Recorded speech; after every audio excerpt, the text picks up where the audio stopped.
तो दोस्तों आज 29 नवंबर 2020 रविवार का दिन हो चुका है। तो आइए फटाफट से बात कर लेते हैं आज के ताजा खबरों की और आज के बड़े खबरों की। दोस्तों आज की बड़ी खबरों में एक बार फिर से किसानों के आंदोलन को लेकर बड़ी खबर आई है। ताजा जानकारी के मुताबिक किसानों के आंदोलन की वजह से 3000 से ज्यादा ट्रकों के पहिए थम चुके हैं। कई सारे हाईवे पर बहुत बड़ा जाम लग गया है और इसी की वजह से कई राज्यों में फल, सब्जी और दूध वगैरह की सप्लाई भी प्रभावित हो गई है। किसानों का आंदोलन अगर शांत नहीं हुआ तो आने वाले दिनों में हालात और ज्यादा बदतर हो सकते हैं। तो किसानों के आंदोलन को लेकर क्या बड़ी खबर आई है, अभी हम आपको इसके बारे में पूरी रिपोर्ट बताएंगे। इसके अलावा आज की बड़ी खबरों में सभी पेंशन पाने वालों के लिए बड़ी खबर आई है। तो पेंशन धारकों के लिए क्या बड़ी खबर है, अभी हम आपको इसके बारे में भी बताएंगे। इसके अलावा आज की बड़ी खबरों में ऑटो चलाने वालों के लिए, टैक्सी चलाने वालों के लिए बड़ी खबर आई है। इसके अलावा जो लोग टैक्सी से या ऑटो से सफर करते हैं तो उन लोगों के लिए भी एक बड़ी खबर है और ये बड़ी खबर सीधे सरकार की तरफ से है। इसके अलावा आज की बड़ी खबरों में एक बेहतरीन कार को लेकर बड़ी खबर आई है। ताजा जानकारी के मुताबिक आप रोजाना मात्र 145 रुपए देकर एक नई चमचमाती कार अपने घर ला सकते हैं। तो मात्र रोजाना के 145 रुपए के खर्च पर आपको नई कार चमचमाती हुई कैसे मिल सकती है, अभी हम आपको इसके बारे में भी बताएंगे। इसके अलावा आज की बड़ी खबरों में पबजी गेम को लेकर भी बड़ी खबर आई है। ताजा जानकारी के मुताबिक एक रिपोर्ट में दावा किया गया है और बताया गया है कि पबजी गेम एक बार फिर से किस तारीख को भारत में लॉन्च हो सकती है। तो अभी हम आपको इसके बारे में भी बताएंगे। इसके अलावा आज की बड़ी खबरों में आधार कार्ड डिपार्टमेंट ने एक अलर्ट जारी किया है। तो आधार कार्ड डिपार्टमेंट की तरफ से कौन सा अलर्ट जारी किया गया है, अभी हम आपको इसके बारे में भी बताएंगे। इसके अलावा आपको बता दें कि अभी सोशल मीडिया पर मार्केट में ऐसी खबरें चल रही हैं कि जिन लोगों के पास भारत का गैस सिलेंडर है तो उन लोगों को सब्सिडी नहीं मिलेगी। तो ये पूरा मामला क्या चल रहा है भारत गैस सिलेंडर को लेकर, अभी हम आपको इसके बारे में भी बताएंगे। इसके अलावा आज की बड़ी खबरों में इस साल के आखिरी चंद्र ग्रहण को लेकर बड़ी खबर आई है। ताजा जानकारी के मुताबिक कल 30 नवंबर 2020 को इस साल का आखिरी चंद्र ग्रहण लगने वाला है। धार्मिक मान्यताओं के अनुसार इस चंद्र ग्रहण से बहुत सारी राशियों को फायदा होने वाला है। तो कई राशियों के जीवन में उथल पुथल आ सकती है। तो किन राशियों पर क्या असर पड़ेगा, इसकी भी जानकारी आपको आज इस वीडियो में मिलने वाली है। तो दोस्तों आज की इस वीडियो में हम आपको इन्हीं सब महत्वपूर्ण खबरों के बारे में बताने वाले हैं। तो इसीलिए वीडियो को थोड़ा सा भी भगाए बिना ध्यान से आखिर तक देखें ताकि कोई भी जानकारी मिस ना हो। वीडियो में आगे जाने से पहले बस आपसे छोटी सी रिक्वेस्ट है कि आप इस वीडियो को लाइक कर दें और शेयर कर दें, क्योंकि आपका लाइक और शेयर करना ही हमारी मेहनत का फल होता है। तो आइए बिना देर किए चलते हैं सीधे आज की पहली बड़ी खबर की तरफ। और आज की पहली बड़ी खबर में सबसे पहले आपके लिए पेश है चीनी बीमारी का बिल्कुल ताजा अपडेट अपने भारत की तरफ से। जैसा कि आप देख सकते हैं अपनी स्क्रीन पर ptrnews.com की तरफ से चीनी बीमारी का बिल्कुल ताजा अपडेट आपके सामने है। ताजा मिली जानकारी के मुताबिक एक बार फिर से 36,000 से ज्यादा नए मामले सामने आए हैं चीनी बीमारी के। और इन नए मामलों के आने के बाद अब हमारे भारत में चीनी बीमारी के टोटल मरीजों की संख्या 93,88,172 हो गई है। आपको बता दें कि इन टोटल मरीजों में से अभी तक 1,36,676 लोगों की जान जा चुकी है। बीते रोज लगभग 24 घंटे में 400 से ज्यादा लोगों की जान गई है चीनी बीमारी की वजह से। लेकिन अच्छी बात ये रही कि बीते रोज लगभग 24 घंटे में 37,000 से ज्यादा लोग ठीक भी हुए हैं चीनी बीमारी से। ठीक होने वाले टोटल लोगों की संख्या 87,96,106 हो गई है। यानी जो टोटल मरीज हैं तो उनमें से इतने सारे लोग ठीक हो चुके हैं। इसके अलावा अब जो लोग बचे हैं, जिन लोगों का अभी भी इलाज चल रहा है, तो उनकी संख्या अब हमारे भारत में 4,53,241 हो गई है। यानी कि हमारे पूरे भारत में अभी चीनी बीमारी के इतने एक्टिव केसेस हैं। बात करेंगे आज के अगले बड़े खबर की, तो किसान आंदोलन की वजह से करीब 3000 ट्रकों के पहिए थमे। कई राज्यों में फल, सब्जी और दूध की सप्लाई हो गई है प्रभावित। जी हां, कृषि कानूनों के विरोध में पिछले 2 दिनों से किसान दिल्ली जाने के लिए निकले हुए हैं, जिससे नेशनल हाईवे 44 पूरी तरीके से जाम हो गया है। वहीं किसानों का ये आंदोलन सरकार के खिलाफ देश के और भी जगहों पर देखने को मिला है और इसी की वजह से देश के कई सारे हाईवे जाम हो गए हैं। ताजा जानकारी के मुताबिक इन सभी जगहों पर जाम की वजह से लगभग 3000 ट्रक फंस गए हैं और बहुत ज्यादा लंबा जाम लग गया है। इससे दिल्ली समेत कई राज्यों में फल, सब्जी और अन्य जरूरी सामान की जो सप्लाई है वो भी बाधित हो रही है। यानी कि इसमें दिक्कत आ रही है। आने वाले दिनों में अगर किसानों का आंदोलन शांत नहीं हुआ और इसमें कुछ बदलाव नहीं हुआ तो आने वाले दिनों में हालात और ज्यादा बद से बदतर हो सकते हैं। हालांकि हालात को सुधारने के लिए सरकार अपने स्तर पर कोशिश कर रही है और इसी को लेकर एक बड़ी खबर आई है। जैसा कि आप देख सकते हैं अपनी स्क्रीन पर कि आंदोलनकारी किसानों से गृह मंत्री अमित शाह की अपील, सरकार बातचीत के लिए है तैयार। जी हां, नए कृषि बिल का विरोध कर रहे किसानों से अब गृह मंत्री अमित शाह ने अपील की है। गृह मंत्री अमित शाह ने कहा है कि सीमा से लेकर दिल्ली हरियाणा बॉर्डर पर रोड पर अलग अलग किसान यूनियन की अपील पर आज जो किसान भाई अपना आंदोलन कर रहे हैं उन सभी से मैं अपील करता हूं कि भारत सरकार आपसे चर्चा करने के लिए तैयार है। जी हां, भारत के गृह मंत्री ने खुद ये बात कही है कि किसानों से वो चर्चा करने के लिए तैयार हैं। ताजा जानकारी के मुताबिक उनकी तरफ से ये कहा गया है कि किसानों की जो भी मांग है उस पर सरकार विचार करने के लिए तैयार है। अमित शाह ने आगे कहा कि 3 दिसंबर को चर्चा के लिए आपको कृषि मंत्री ने निमंत्रण पत्र भेजा है। भारत सरकार आपकी हर समस्या और हर मांग पर विचारों विमर्श करने के लिए तैयार है। केंद्रीय सरकार ने किसानों को बातचीत करने का ऑफर दिया है, लेकिन अभी भी फिलहाल किसानों का गुस्सा थमा नहीं है। हरियाणा के जिंद से किसानों का दिल्ली की ओर कूच करना बीते रोज शनिवार को भी जारी रहा। आपको बता दें, बहुत सारे किसान अभी बॉर्डर पर हैं, तो बहुत सारे किसान दिल्ली की तरफ आ रहे हैं। दोस्तों, अगर आपको पता नहीं है तो हम आपको बता दें कि सरकार ने किसानों को दिल्ली में बुराड़ी में प्रदर्शन करने की इजाजत दे दी है। यहाँ पर एक निरंकारी ग्राउंड है, यहीं पर किसानों को जगह दी गई है। हालांकि किसानों की मांग है कि वो जंतर मंतर पर अनशन करना चाहते हैं और उन्हें दिल्ली के जंतर मंतर पर आंदोलन करने की इजाजत दी जाए। आपको बता दें, जैसे रिपोर्ट सामने आ रही है, इससे लगता नहीं है कि किसानों का ये आंदोलन 1 से 2 दिन चलेगा। आपको बता दें, किसान अपने साथ गैस चूल्हा लेकर आए हैं, राशन लेकर आए हैं, दूध लेकर आए हैं, दवा लेकर आए हैं, यानी कि पूरा इंतजाम किया गया है कि ये आंदोलन अगर लंबे समय तक करना पड़ेगा तो किसान वो करके रहेंगे। ताजा जानकारी के मुताबिक आंदोलन के इस समय में किसानों का टाइम पास बना है हुक्का और ताश खेलना। लेकिन आपको बता दें, किसानों को मोबाइल फोन चार्ज करने में बड़ी दिक्कत आ रही है। कहीं कहीं पर तो मोबाइल फोन फ्री में चार्ज हो जा रहा है, लेकिन कहीं कहीं पर किसानों को मोबाइल चार्ज करने के लिए 20 से 30 रुपए भी देने पड़ रहे हैं। हालांकि सरकार की तरफ से बातचीत का प्रस्ताव दे दिया गया है, उसके बावजूद भी ऐसा लगता है कि किसानों का गुस्सा थमा नहीं है। अभी भी बहुत सारे किसान दूसरे राज्यों से दिल्ली की तरफ कूच कर ही रहे हैं। अब देखना यह है कि जब सरकार किसानों के संगठनों से बातचीत करेगी तो क्या सरकार किसानों की मांगों को पूरा करती है या नहीं, और फिर उसके बाद आंदोलन का क्या हाल रहेगा, ये तो बातचीत के बाद ही पता चलेगा। साथ ही में आपको बता दें, किसानों के आंदोलन से जुड़ी एक और बड़ी खबर, जैसा कि आप देख सकते हैं अपनी स्क्रीन पर, कि जंतर मंतर पर सपना चौधरी के पति का धरना, कृषि कानून पर कही बड़ी बात। हरियाणवी डांसर सपना चौधरी के पति कलाकार वीरू साहू भी किसानों के आंदोलन में कूद पड़े हैं। उन्होंने दिल्ली में जंतर मंतर पर सांकेतिक धरना देकर आंदोलनकारी किसानों का समर्थन किया। इस मौके पर वीर ने कहा कि केंद्र सरकार ने जो भी किसानों के लिए कानून बनाए हैं तो उसमें जरूर कोई न कोई कमी है, तभी तो किसानों को अपने काम धंधे छोड़कर सड़कों पर उतरना पड़ा है। जाहिर सी बात है कि कौन चाहेगा कि अपना घर बार छोड़कर टेंट में जाकर रहे और कहीं पर आंदोलन करे। सपना चौधरी के पति ने कहा कि सरकार को किसानों की फरियाद सुननी चाहिए। आपको बता दें कि कई पंजाबी गायक, इसके अलावा कई ऐसे कलाकार हैं जो कि अब किसानों के आंदोलन को समर्थन दे रहे हैं। बात करेंगे आज के अगले बड़े खबर की, तो पेंशन होल्डर को बड़ी राहत, लाइफ सर्टिफिकेट जमा करने की तारीख बढ़ी। जी हां, कर्मचारी भविष्य निधि संगठन ने पेंशन भोगियों के लिए लाइफ सर्टिफिकेट देने की समय सीमा 28 फरवरी 2021 तक के लिए बढ़ा दी है। इस कदम से ऐसे करीब 35 लाख लोगों को फायदा होगा जो चीनी बीमारी महामारी की वजह से नवंबर तक अपना लाइफ सर्टिफिकेट यानी कि जीवन का प्रमाण पत्र जमा नहीं कर पाए हैं। जिन लोगों को पता नहीं है उन्हें हम बता दें कि जो भी लोग पेंशन पाते हैं तो उन्हें हर साल EPFO को अपना जीवन प्रमाण पत्र देना होता है, यानी कि ये बात साबित करनी होती है कि पेंशन लेने वाला जिंदा है। आपको बता दें, इस बार जीवन प्रमाण पत्र सबमिट करने की जो आखिरी तारीख थी वो 30 नवंबर 2020 थी, लेकिन अब इसे बढ़ाकर 28 फरवरी 2021 कर दिया गया है। ताजा जानकारी के मुताबिक अब जो भी पेंशन धारक 30 नवंबर 2020 तक अपना जीवन प्रमाण पत्र जमा नहीं करवा पाएंगे, तब भी उन्हें 28 फरवरी 2021 तक का जो पेंशन है वो बिल्कुल आसानी से मिलता रहेगा। जानकारी के मुताबिक आपको बता दें कि जो जीवन प्रमाण पत्र है उसे EPFO के रीजनल ऑफिस में, इसके अलावा जिला कार्यालयों में, इसके अलावा जिन बैंक से पेंशन धारकों को पेंशन मिलती है तो वहाँ पर या नजदीकी डाकघर में अपना जीवन प्रमाण पत्र को जमा करवा सकते हैं। इसके अलावा जो लोग ये काम ऑनलाइन करना चाहते हैं तो वो लोग इस काम को उमंग ऐप के जरिए भी कर सकते हैं। इसकी अधिक जानकारी आपको EPFO की वेबसाइट पर मिल सकती है। बात करेंगे आज के अगले बड़े खबर की, तो ओला उबर जैसी टैक्सी कंपनियों की मनमानी होगी खत्म, डिमांड बढ़ने पर किराया हुआ तय। जी हां, ऐप बेस्ड टैक्सी सर्विस देने वाली कंपनियों पर सरकार ने सख्ती कर दी है। सरकार ने ओला उबर जैसी कैब कंपनियों के ऊपर डिमांड बढ़ने पर किराए बढ़ने की एक लिमिट लगा दी है। PTI की खबर के मुताबिक अब ये कंपनियां बेस फेयर के 1.5 गुना से ज्यादा किराया नहीं वसूल सकेंगी, यानी कि जहां पर भी जो एक बेस किराया है, जो एक मूल किराया है, तो उस किराए के 1.5 गुने से ज्यादा टोटल किराया नहीं होगा। आपको बता दें, सरकार का ये कदम बहुत ज्यादा अहम माना जा रहा है, क्योंकि बहुत सारे लोग कैब सर्विस देने वाले कंपनियों के मैक्सिमम किराए पर लगाम लगाने की लंबे समय से मांग कर रहे थे। आपको बता दें, जो भी लोग ओला से या उबर से या इस तरह की सर्विस से जब सफर करते हैं, टैक्सी से या ऑटो से, तो कई बार जो किराया है वो बहुत ज्यादा बढ़ जाता है। इसी की वजह से सरकार की तरफ से किराए की एक लिमिट लगा दी गई है। जो भी बेस फेयर होगा तो उससे 1.5 गुना से ज्यादा किराया नहीं वसूला जा सकेगा इन कंपनियों की तरफ से। तो जो भी लोग ऑटो से सफर करते हैं, टैक्सी से सफर करते हैं, इस तरह के ऐप का इस्तेमाल करके, यानी कि ओला उबर के जरिए या इस तरह की किसी कंपनी के जरिए, तो उन लोगों को अब पहले के मुकाबले कम किराया देना होगा, क्योंकि मैक्सिमम किराया अब तय कर दिया गया है। इसके अलावा आपको बता दें कि जो भी लोग ऑटो चलाते हैं, टैक्सी चलाते हैं ओला उबर जैसी कंपनी से जुड़कर, तो अब इन लोगों को भी बड़ा फायदा होगा। ताजा रिपोर्ट के मुताबिक ये जानकारी साझा की गई है कि जो भी ऑटो चलाने वाले हैं, टैक्सी चलाने वाले हैं, यानी कि वाहन चालक हैं, तो उन लोगों को अब किराए का 80% हिस्सा मिलेगा, और जो इस तरह की कंपनियां हैं ओला उबर जैसी, तो वो लोग 20% हिस्सा अपने पास रखेंगी। 20% से ज्यादा हिस्सा इस तरह की कंपनियां अपने पास नहीं रख सकती। मिसाल के तौर पर किसी का किराया अगर 100 रुपए होता है तो कंपनी मात्र 100 रुपए में से अपना कमीशन केवल 20 रुपए लेगी। आपको बता दें, इससे में ओला उबर जैसी कंपनियां ऑटो वाले से, टैक्सी वाले से 20% से ज्यादा भी कमीशन ले लेती हैं। आपको बता दें, भारत सरकार ने ये जो नियम लागू किया है तो सभी राज्य की सरकारों को इसी के हिसाब से चलना होगा। बात करेंगे आज के अगले बड़े खबर की, तो रोजाना सिर्फ लगभग 145 रुपए खर्च करके आप ला सकते हैं अपने घर चमचमाती नई कार। जी हाँ, अगर आप अपने घर पे पहली कार लाने का सपना देख रहे हैं और आपकी कमाई बहुत ज्यादा नहीं है तो ये खबर आपके लिए बेहद ही महत्वपूर्ण है। आज हम आपको एक खबर के जरिए एक ऐसा तरीका बताने वाले हैं जिसकी मदद से आप रोजाना मात्र 145 रुपए खर्च करके अपने घर पर एक नई कार ला सकते हैं। जी हाँ, आपने बिल्कुल सही सुना। आप अगर रोजाना 145 रुपए खर्च करेंगे तो आपको कोई सेकंड हैंड कार नहीं बल्कि एक नई चमचमाती कार मिलेगी। अगर आपकी सैलरी 15-20 हजार रुपए है तब भी आप इस कार को आसानी से खरीद सकेंगे। तो कौन सी नई कार आपको रोजाना के 145 रुपए के खर्च पर मिलेगी और ये कार आपको कैसे मिलेगी, ये पूरा सिस्टम क्या है, अभी हम आपको इसके बारे में थोड़ा विस्तार से बताएंगे। लेकिन इससे पहले आइए जानते हैं आज की और भी महत्वपूर्ण खबरें। तो बने रहिए हमारे साथ। बात करेंगे आज के अगले बड़े खबर की। तो पबजी 1 से 6 दिसंबर के बीच होगा लॉन्च, इस परमिशन के बाद चलेगा पता। जी हाँ, पबजी मोबाइल इंडिया के लॉन्च को लेकर एक नया दावा हुआ है। मीडिया रिपोर्ट के मुताबिक पबजी मोबाइल इंडिया को 1 से 6 दिसंबर के बीच लॉन्च किया जा सकता है। हालांकि इंफॉर्मेशन मिनिस्ट्री से इसे अब तक मंजूरी नहीं मिली है। सितंबर में सुरक्षा के कारणों से पबजी पर बैन लगा दिया गया था, लेकिन पबजी अब दोबारा वापसी कर रहा है मेड इन इंडिया होकर। सूचना मंत्रालय के एक अधिकारी ने कहा है कि जिन भी कंपनियों पर बैन लगा दिया गया है तो जब वो लोग भारत में वापसी करेंगे तो सिर्फ रजिस्टर करा के अपना काम शुरू नहीं कर सकती, चाहे वो पबजी हो या टिकटॉक हो या कोई दूसरी कंपनी हो, उन्हें एक बार मिनिस्ट्री से इजाजत लेनी होगी। तो जैसे ही पबजी मोबाइल गेम को इंफॉर्मेशन मिनिस्ट्री से इजाजत मिल जाएगी तो जानकारी के मुताबिक दिसंबर के पहले हफ्ता में पबजी मोबाइल गेम की लॉन्चिंग हो सकती है। बात करेंगे आज के अगले बड़े खबर की। तो सावधान, UIDAI ने यानी कि आधार कार्ड डिपार्टमेंट ने जारी किया अलर्ट, जान ले वरना हो सकता है बड़ा नुकसान। जी हाँ, आधार कार्ड प्रत्येक भारतीय नागरिक के लिए महत्वपूर्ण दस्तावेज है। ये केवल एक दस्तावेज नहीं बल्कि पहचान पत्र है। किसी भी वित्तीय लेन देन के लिए और सरकारी योजनाओं का लाभ उठाने के लिए आधार बेहद जरूरी है। आपको बता दें कि भारतीय विशिष्ट पहचान प्राधिकरण यानी कि UIDAI आधार से जुड़ी सेवाओं की देखने वाली एक अथॉरिटी है। नियम चाहे जितने भी कड़े हों, जालसाज करने वाले, धोखा देने वाले, फ्रॉड करने वाले कोई न कोई रास्ता निकाल ही लेते हैं। इसीलिए नागरिकों के हित के लिए UIDAI ने यानी कि आधार कार्ड डिपार्टमेंट ने एक चेतावनी जारी की है। ये चेतावनी एक तरह के फ्रॉड को लेकर है, इसीलिए ये आपके लिए जरूरी है। UIDAI ने ट्वीट करके इस बात की चेतावनी दी है कि आधार ऑपरेटर को UIDAI नहीं बल्कि रजिस्ट्रार नियुक्त करते हैं, इसीलिए उनके झांसे में न आए। आधार सेंटर ऑपरेटर बनने के लिए व्यक्ति को अपने क्षेत्र के रजिस्ट्रार से संपर्क करना होता है। कुछ लोग नागरिकों से पैसा लेकर ये वादा करते हैं कि वो आपको आधार सेंटर का ऑपरेटर बना देंगे। ऐसे लोगों की बातों में न आए और ऐसे लोगों की शिकायत 1947 पर करें, यानी कि 1947 पर। आपको इन शॉर्ट में बता दें कि आधार कार्ड डिपार्टमेंट का ये कहना है कि अभी बहुत सारे ऐसे लोग हैं जो कि दूसरे व्यक्ति से दावा कर रहे हैं कुछ पैसे लेकर कि वो लोग उनको आधार कार्ड सेंटर का ऑपरेटर बना सकते हैं, यानी कि आधार का सेंटर खोल के दे सकते हैं। एक ऐसा आधार का सेंटर जहां पर नए आधार कार्ड बनाए जाते हैं, एड्रेस वगैरह बदला जाता है। इसके अलावा आधार कार्ड से जुड़े जो और जरूरी काम है वो भी किए जाते हैं। हालांकि आधार कार्ड डिपार्टमेंट का इस पर कहना है कि जो आधार कार्ड सेंटर का ऑपरेटर बनने की बात है तो ये आधार कार्ड डिपार्टमेंट तय नहीं करता, बल्कि जो उस क्षेत्र का रजिस्ट्रार ऑफिस होता है वो इस बात का फैसला लेता है। तो इसीलिए अगर आपको कोई कहता है कि वो आपका आधार सेंटर खुलवा देगा और वो इसके लिए आपसे कुछ पैसे की मांग करता है तो आप बिल्कुल सावधान रहें, क्योंकि खुद आधार कार्ड डिपार्टमेंट ने इसके लिए अलर्ट किया है। ज्यादा जानकारी के लिए आप आधार कार्ड की वेबसाइट पर जा सकते हैं या 1947 पर कॉल कर सकते हैं। बात करेंगे आज के अगले बड़े खबर की। तो LPG गैस के करोड़ों ग्राहकों के लिए सरकार का बड़ा बयान, आइए बताएं इसके बारे में। जी हाँ, अगर आप भी BPCL LPG गैस का इस्तेमाल करते हैं यानी कि भारत गैस का इस्तेमाल करते हैं तो ये खबर आपके लिए बेहद ही जरूरी है। दरअसल सरकार भारत पेट्रोलियम कॉर्पोरेशन लिमिटेड में अपनी हिस्सेदारी बेचने को तैयार है। ऐसे में BPCL LPG गैस के करोड़ों ग्राहकों के मन में सब्सिडी से जुड़े कई सवाल उठ रहे हैं। जानकारी के मुताबिक भारत गैस के सरकारी हिस्सों को बेचा जा रहा है और ये काम सरकार कर रही है। इसी की वजह से बहुत सारे लोगों के मन में ये सवाल उठ रहे हैं और इस तरह की खबरें सोशल मीडिया पर चल रही हैं कि क्या सरकार जब अपनी हिस्सेदारी बेच देगी तो जिन लोगों का भारत गैस का सिलेंडर है तो उन्हें सब्सिडी मिलेगी या नहीं मिलेगी। तो आपको बता दें, इन्हीं सब बात को क्लियर करने के लिए केंद्र सरकार की तरफ से एक जवाब आया है। जानकारी के मुताबिक बीते शुक्रवार को केंद्रीय मंत्री धर्मेंद्र प्रधान ने कहा है कि BPCL के निजीकरण होने के बाद यानी कि जब ये कंपनी प्राइवेट हो जाएगी उसके बावजूद भी रसोई गैस पर ग्राहकों को सब्सिडी उपलब्ध होती रहेगी, यानी कि सब्सिडी मिलना बंद नहीं होगी। तो इसीलिए आपको अगर गैस सिलेंडर के सब्सिडी से जुड़ी कोई ऐसी खबर आती है जिसमें ये बताया जाता है कि सब्सिडी मिलना बंद होने वाला है या इस तरह की कोई भी खबर आती है तो आपको टेंशन लेने की जरूरत नहीं है, क्योंकि अब इस मामले में खुद सरकार की तरफ से बयान आ गया है। दोस्तों, गैस सिलेंडर से जुड़ी एक और बड़ी खबर है, जैसा कि आप देख सकते हैं अपनी स्क्रीन पर, कि घर बैठे ऐसे ऑनलाइन करें गैस कनेक्शन के लिए अप्लाई। जी हाँ, आज के समय में लगभग सभी के घरों में खाना गैस पर ही बनने लगा है। कुछ ही ऐसे लोग हैं जिनके पास LPG गैस कनेक्शन नहीं है। ऐसे में अगर आपने अभी तक गैस कनेक्शन नहीं लिया है तो अब आप घर बैठे इसके लिए ऑनलाइन माध्यम से अप्लाई कर सकते हैं। इसके लिए आपको कहीं जाना भी नहीं पड़ेगा और आपका ज्यादा खर्च भी नहीं आएगा, बल्कि कुछ मिनटों में ये आपका काम अप्लाई करने का हो जाएगा। ताज़ा जानकारी के मुताबिक इंडियन ऑयल की वेबसाइट के माध्यम से आप नए गैस कनेक्शन के लिए अप्लाई कर सकते हैं। इसके लिए आपको एक फॉर्म भरना होगा, जो भी जानकारियां मांगी जाएंगी, जो भी डॉक्यूमेंट मांगे जाएंगे, आपको उसे अटैच करना होगा और सबमिट करना होगा। सबसे सबसे अच्छी बात यह है कि ये सारे काम आपके ऑनलाइन हो जाएंगे। तो आपको किस तरीके से फॉर्म भरना है, कौन से स्टेप के बाद क्या करना है, कौन से दस्तावेज यानी कि कौन कौन से आईडी प्रूफ देने हैं ऑनलाइन फॉर्म भरते वक्त, इन सभी चीजों की जानकारी के लिए एक आर्टिकल आया है ptrnews.com की तरफ से। तो उस आर्टिकल में सारी बातें समझाई गई हैं कि आपको कैसे कैसे फॉर्म भरना है, कौन कौन सी जानकारियां भरनी है। उस आर्टिकल को आप कहां पर देख सकते हैं, अभी हम आपको इसके बारे में बताएंगे। लेकिन इससे पहले आइए जानते हैं आज की और भी महत्वपूर्ण और बड़ी खबरें। बात करेंगे आज के अगले बड़े खबर की, तो कल 30 नवंबर 2020 को लगेगा इस साल का अंतिम चंद्र ग्रहण। जी हाँ, चंद्र ग्रहण को लेकर हमने आपको अपने बीते मुख्य समाचार में इसकी जानकारी दी थी और हमने आपसे बीते मुख्य समाचार में इस बात का वादा किया था कि हम आपको बताएंगे कि धार्मिक मान्यताओं के अनुसार इस चंद्र ग्रहण की वजह से कौन सी राशि पर क्या प्रभाव पड़ेगा। जो भी लोग हमारे मुख्य समाचार रेगुलर देखने वाले हैं तो उन लोगों को ये बात पता होगी, लेकिन हमने अपनी बात दोहरा दी ताकि आपको आसानी हो जाए। आपको इन शॉर्ट में बता दें कि इस साल का आखिरी चंद्र ग्रहण कल 30 नवंबर 2020 को लगने वाला है। जानकारी के मुताबिक वैसे तो चंद्र ग्रहण एक खगोलीय घटना होती है। वैज्ञानिक चंद्र ग्रहण को लेकर अपने स्तर पर बताते हैं कि ये चंद्र ग्रहण क्यों लगता है, लेकिन आपको बता दें धार्मिक मान्यताओं में भी चंद्र ग्रहण का सूर्य ग्रहण का काफी ज्यादा महत्व है। तो जो भी लोग इसमें विश्वास करते हैं तो ये खबर उनके लिए बेहद ही महत्वपूर्ण हो जाती है कि चंद्र ग्रहण की वजह से कौन सी राशि पर क्या असर पड़ेगा। अभी हाल ही में जानकारी आई थी जिसमें ये बताया गया था कि ये जो चंद्र ग्रहण लगने वाला है तो इस चंद्र ग्रहण की वजह से धार्मिक मान्यताओं के अनुसार कुछ राशियों को काफी अच्छा फायदा होगा, बल्कि कुछ राशि ऐसे हैं जिनके जीवन में उथल पुथल हो सकती है। लेकिन हम आपको फिर बता दें कि ये सारी चीजें एक धार्मिक मान्यताओं के अनुसार हैं। तो कल 30 नवंबर 2020 को जो चंद्र ग्रहण लगने जा रहा है तो इससे कौन सी राशि पर क्या असर पड़ेगा, इसकी पूरी जानकारी ptrnews.com पर आ चुकी है एक आर्टिकल के जरिए, जिसमें आपको एक एक करके सभी राशियों के हिसाब से बताया जाएगा कि कल जो चंद्र ग्रहण लगेगा तो उससे कौन सी राशि पर क्या असर पड़ेगा धार्मिक मान्यताओं के अनुसार। साथ ही में आपको आर्टिकल में ये भी जानकारी मिलेगी कि कल जो चंद्र ग्रहण लगने वाला है तो आप उसे कैसे देख पाएंगे और कहां पर देख पाएंगे। हम आपको इसी वीडियो के नीचे डिस्क्रिप्शन में एक लिंक देंगे जिस पर आप क्लिक करके पीटीआर न्यूज के उस आर्टिकल को देख पाएंगे, जिसमें आपको ये टोटल जानकारी मिल जाएगी कि इस साल का जो आखिरी चंद्र ग्रहण लगने जा रहा है तो इससे कौन सी राशि पर क्या असर पड़ेगा। तो हमने अपने कल का वादा पूरा किया। बात करेंगे आज के अगले बड़े खबर की, तो हार को भुलाकर जीत के लिए बेकरार है भारत। आज रविवार को भारत और ऑस्ट्रेलिया के बीच होगा दूसरा वनडे मैच। जी हाँ, अब टीम इंडिया के सामने करो या मरो की स्थिति है। ऑस्ट्रेलिया के खिलाफ सीरीज बचाने के लिए आज रविवार को दूसरा वनडे मैच जीतना ही होगा। भारत को पहले वनडे मैच में 66 रन से पहले ही हार देखने को मिली है। ऑस्ट्रेलिया ने जिस तरह से भारत की कमजोरियों का फायदा उठाया है वो टीम मैनेजमेंट के लिए सोचने का विषय है। खैर, आपको बता दें कि आज रविवार को जो दूसरा वनडे होने वाला है भारत और ऑस्ट्रेलिया के बीच, तो वो भारतीय समय अनुसार आज सुबह 9:10 से शुरू होगा। डे नाइट के इस मुकाबले में ऑस्ट्रेलिया का पलड़ा भारी रहने की उम्मीद है। आपको बता दें कि मैच के दौरान आसमान में बादल रह सकते हैं, लेकिन बारिश की जानकारी नहीं आई है। जानकारी के मुताबिक इस मैच का लाइव टेलीकास्ट सोनी मिक्स पर, इसके अलावा सोनी लिव ऐप पर, इसके अलावा और भी जो मैच से जुड़े ऐप वगैरह हैं तो आपको वहां पर इसकी अधिक जानकारी प्राप्त हो जाएगी। बात करेंगे आज के अगले बड़े खबर की, तो चीनी बीमारी की 3 प्रमुख वैक्सीनों यानी कि दवाओं का अपडेट लेने कंपनियों में पहुंचे पीएम मोदी। जानिए इससे क्या होगा फायदा। जी हाँ, चीनी बीमारी महामारी के बीच अब सबकी निगाह इसके वैक्सीनों पर है, यानी कि चीनी बीमारी की दवा पर है जो बनने के करीब भी है। प्रधानमंत्री नरेंद्र मोदी खुद रिपोर्ट के मुताबिक वैक्सीन के विकास की प्रगति पर नजर बनाए हुए हैं, यानी कि पीएम मोदी खुद नजर रख रहे हैं कि चीनी बीमारी किस तरीके से बन रही है। जानकारी के मुताबिक पीएम मोदी ने बीते शनिवार को भारत में बन रही 3 प्रमुख वैक्सीनों यानी कि चीनी बीमारी की 3 दवाओं के संयंत्रों का दौरा किया है। पीएम मोदी के इस दौरे का मकसद वैक्सीनों की तैयारियों, चुनौतियों और सभी भारतीय नागरिकों के टीकाकरण के लिए रोड मैप के लिहाज से फर्स्ट हैंड जानकारी लेना था, यानी कि पीएम मोदी खुद देखना चाहते थे कि चीनी बीमारी किस तरीके से बन रही है, इसमें अभी कितना समय लगेगा। इसी की वजह से बीते रोज शनिवार को पीएम मोदी ने 3 कंपनियों का दौरा किया जहां पर चीनी बीमारी की दवा बन रही है। प्रधानमंत्री मोदी ने तीनों प्रमुख वैक्सीनों के बारे में अपडेट लिए। उन्होंने वैक्सीन के विकास में कहां तक प्रगति हुई है, यानी कि चीनी बीमारी का दवा का काम कहां तक पहुंचा है, ट्रायल में अब तक क्या मिला है, चीनी बीमारी की जो दवा जो वैक्सीन बन रही है वो कितना असर दिखा रही है, ऐसी तमाम जानकारियां पीएम मोदी ने हासिल की। इसके बाद प्रधानमंत्री मोदी ने ट्वीट करके बताया कि उन्होंने वैज्ञानिकों को बधाई भी दी। वैक्सीन निर्माण में लगे लोगों के भीतर काफी ज्यादा उत्साह है, यानी कि जो लोग चीनी बीमारी की वैक्सीन बना रहे हैं वो लोग भी काफी ज्यादा उत्साहित हैं। चीनी बीमारी की दवा यानी कि वैक्सीन से जुड़ी एक और बड़ी खबर है, जैसा कि आप देख सकते हैं अपनी स्क्रीन पर कि 5 चरणों में यानी कि 5 हिस्सों में होगा टीकाकरण।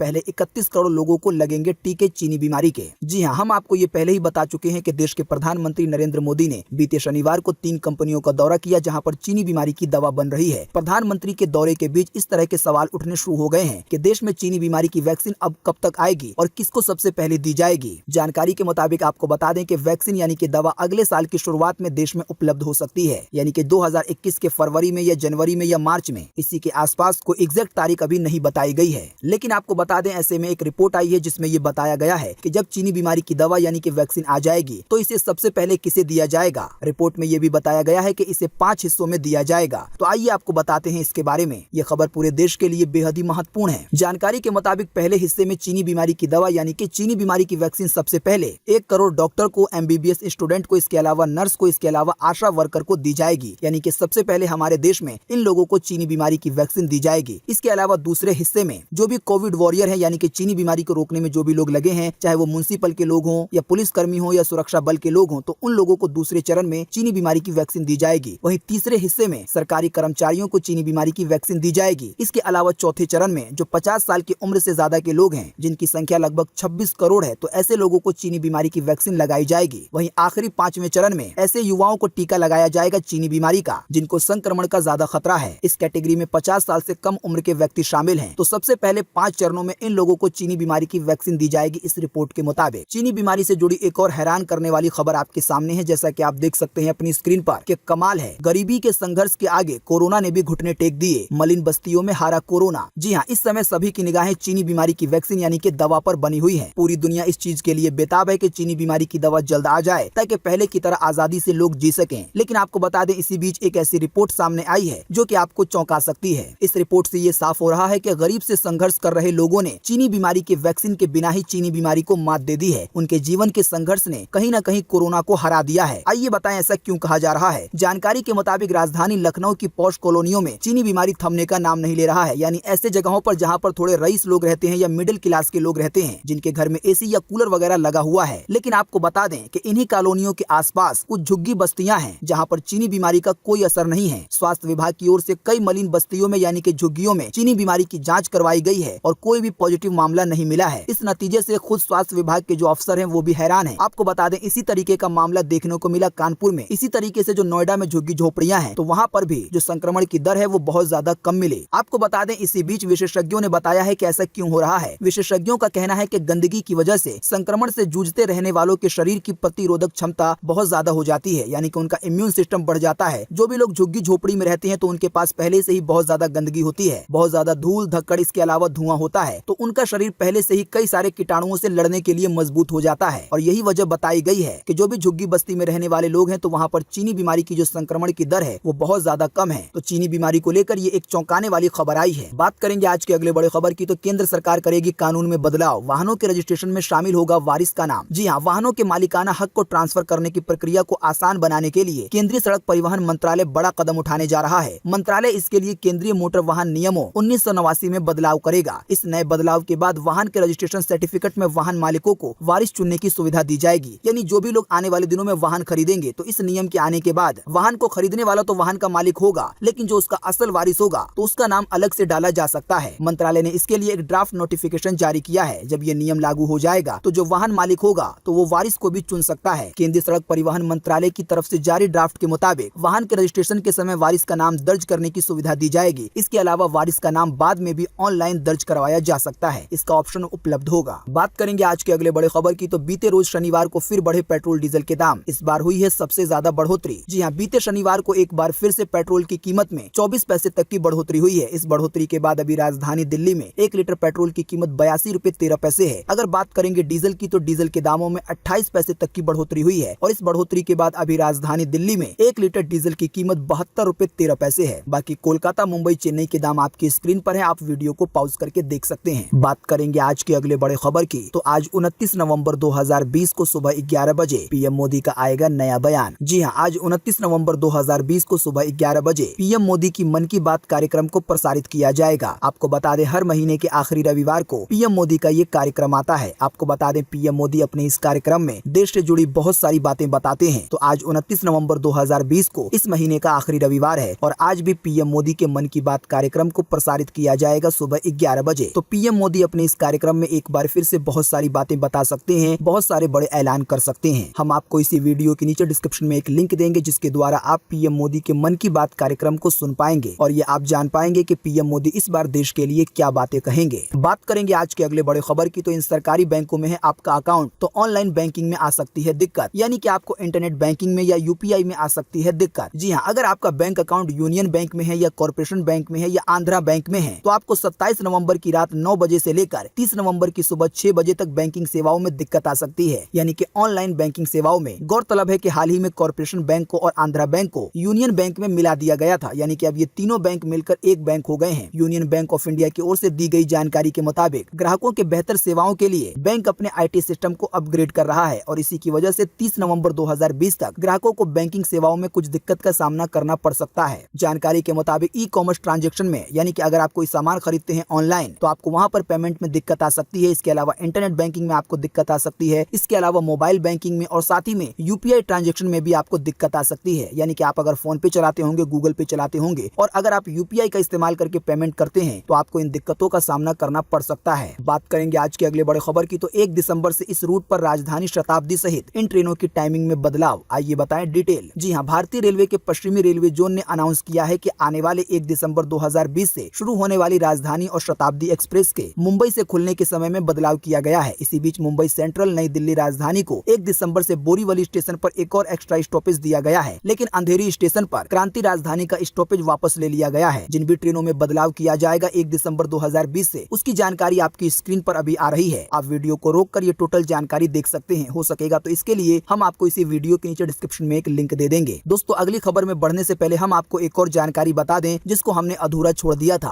और वो है मात्र 145 रुपए रोजाना खर्च करके एक नई कार अपने घर लाना। जानकारी के मुताबिक आपको बता दें कि रेनॉल्ट कंपनी की एक कार है क्विड के नाम से, जिसका बेस वेरिएंट आपको 2,99,800 रुपए का मिलेगा और अगर इसका ऑन रोड प्राइस देखा जाए तो वो लगभग 3,29,000 रुपए है। अगर आप 50,000 रुपए की डाउन पेमेंट का इंतजाम कहीं से कर लेते हैं तो आपको 2,79,835 रुपए का लोन लेना होगा। अगर आप SBI से लोन लेंगे तो आपको 7.75% पर ब्याज मिल जाएगा और अगर आप 7 साल के लिए लोन ले लेते हैं तो आपको हर महीने मात्र 4,327 रुपए की मासिक EMI देनी होगी, यानी कि किस्त देनी होगी। इसके हिसाब से देखा जाए तो आपको रोजाना मात्र 144 रुपए 23 पैसे का इंतजाम करना है और आपके घर पर आएगी एक चमचमाती हुई नई कार। आपको बता दें कि ये रेनॉल्ट कंपनी की सबसे ज्यादा बिकने वाली कार है और देखने में बड़ी शानदार है। आप अपनी स्क्रीन पर अभी उसी कार की तस्वीर भी देख रहे हैं। आप देख सकते हैं कि कार देखने में कितनी ज्यादा जानदार है। दोस्तों, इसके अलावा हम आपको इसी वीडियो के नीचे डिस्क्रिप्शन में एक और लिंक देंगे जिस पर आप क्लिक करके ये जान पाएंगे कि आप घर बैठे अपने मोबाइल फोन से या कंप्यूटर से नए गैस कनेक्शन के लिए कैसे अप्लाई कर सकते हैं। दोस्तों, अगली खबर में आगे बढ़ने से पहले आपके लिए एक बड़ा सर्वे और एक बड़ा सवाल भी। अगर आप इसमें हिस्सा लेंगे और इस सर्वे का जवाब देंगे तो इससे बहुत कुछ पता चलेगा। दोस्तों, जैसा कि हम आपको पहले ही बता चुके हैं कि कल 30 नवंबर 2020 को इस साल का आखिरी चंद्र ग्रहण लगने वाला है। दोस्तों, चंद्र ग्रहण तो वैसे एक खगोलीय घटना है, लेकिन धार्मिक मान्यताओं में भी इसका बहुत ज्यादा महत्व है। हम आपको पहले ही बता चुके हैं कि इस चीज की भी रिपोर्ट सामने आई है कि ये जो चंद्र ग्रहण लगने वाला है तो इससे कौन सी राशि पर क्या असर पड़ेगा। कुछ लोगों की जिंदगी पर अच्छा असर पड़ सकता है तो कुछ लोगों की जिंदगी पर हानिकारक प्रभाव पड़ सकते हैं रिपोर्ट के मुताबिक। लेकिन आप हमें इसी वीडियो के नीचे कमेंट बॉक्स में कमेंट करके बताएं कि आपको क्या लगता है कि चंद्र ग्रहण की वजह से या सूर्य ग्रहण की वजह से क्या जीवन पर कुछ असर पड़ता है या नहीं पड़ता है। आपकी पर्सनल राय क्या है? फटाफट से आप अपना जवाब इसी वीडियो के नीचे कमेंट बॉक्स में लिख डालिए। आप जो कमेंट करेंगे तो वो हजारों नहीं बल्कि लाखों लोगों तक पहुंच सकता है। यानी जो आप कमेंट करेंगे यानी आपकी बात लाखों लोगों तक पहुंच सकती है। तो फटाफट से अपना जवाब इसी वीडियो के नीचे कमेंट बॉक्स में लिख डालिए। बात करेंगे आज के अगले बड़े खबर की, तो दिल्ली में सफर होगा आसान। सरकार ने मंगाई नई 1250 AC लो फ्लोर बसें। जी हां, दिल्ली में कम्यूटिंग को और आसान बनाने के लिए केजरीवाल सरकार ने बड़ा फैसला लिया है। दिल्ली परिवहन निगम ने 1250 AC लो फ्लोर बसों की खरीदारी के प्रस्ताव को मंजूरी दे दी है। यानी कि आने वाले दिनों में दिल्ली में और ज्यादा बसें आएंगी और लोगों का सफर आसान होगा। आपको बता दें, दिल्ली में अभी कई जगहों पर बसों का इंतजार बहुत देर तक करना पड़ता है, तो इसमें थोड़ा बहुत सुधार हो सकता है नई बसों के आने की वजह से। बात करेंगे आज के अगले बड़े खबर की, तो आज 29 नवंबर 2020 को ये रहेगा मौसम का हाल। मौसम विभाग ने जारी किया है मौसम का पूर्वानुमान। जी हाँ, मौसम विभाग के अनुसार अगले 24 घंटे के दौरान अंडमान निकोबार द्वीप समूह पर मध्यम से भारी बारिश हो सकती है। 1-2 स्थानों पर भारी से भी ज्यादा भारी बारिश यानी कि मूसलाधार बारिश की चेतावनी जारी की गई है। इसके अलावा आपको बता दें कि तटीय आंध्र प्रदेश में हल्की से मध्यम बारिश होने की संभावना है, जबकि तमिलनाडु में, रायलसीमा में, तेलंगाना में और दक्षिणी आंतरिक कर्नाटका में कहीं कहीं पर हल्की बारिश की गतिविधियां देखने को मिल सकती हैं। तापमान से जुड़ी आपको जानकारी बता दें कि अगले 48 घंटों में उत्तर पश्चिमी भारत के साथ साथ मध्य भारत के कुछ हिस्सों में न्यूनतम तापमान 2 से 3 डिग्री और नीचे चला जाएगा और इसकी वजह से देश के कई हिस्सों में ठंड और ज्यादा बढ़ जाएगी। बात करेंगे आज के अगले बड़े खबर की, तो शादियों में अब सिर्फ 50 लोगों को इजाजत। नाइट कर्फ्यू का समय भी बदला। जी हाँ, चीनी बीमारी महामारी पर नियंत्रण करने के लिए 23 नवंबर को कैबिनेट बैठक में लिए गए फैसले एक हफ्ते के भीतर ही सरकार ने फिर बदल दिए हैं। मुख्यमंत्री जयराम ठाकुर ने कहा है कि नए फैसलों के तहत अब सभी सरकारी कर्मचारी 1 दिसंबर से 31 दिसंबर तक 5 दिन तक अपने ऑफिस में काम करेंगे और बल्कि छठे दिन वर्क फ्रॉम होम करेंगे, यानी कि हफ्ते में 1 दिन घर से काम करना होगा। इसके अलावा शिमला, मंडी, कुल्लू और कांगड़ा में रात 9 बजे से सुबह 6 बजे तक कर्फ्यू रहेगा। पहले ये समय 8 से 6 था। आपको बता दें, ये टोटल नियम हिमाचल सरकार की तरफ से आए हैं। बात करेंगे आज के अगले बड़े खबर की, तो DRDO DRDO में इंजीनियरों के लिए निकली है नौकरियां।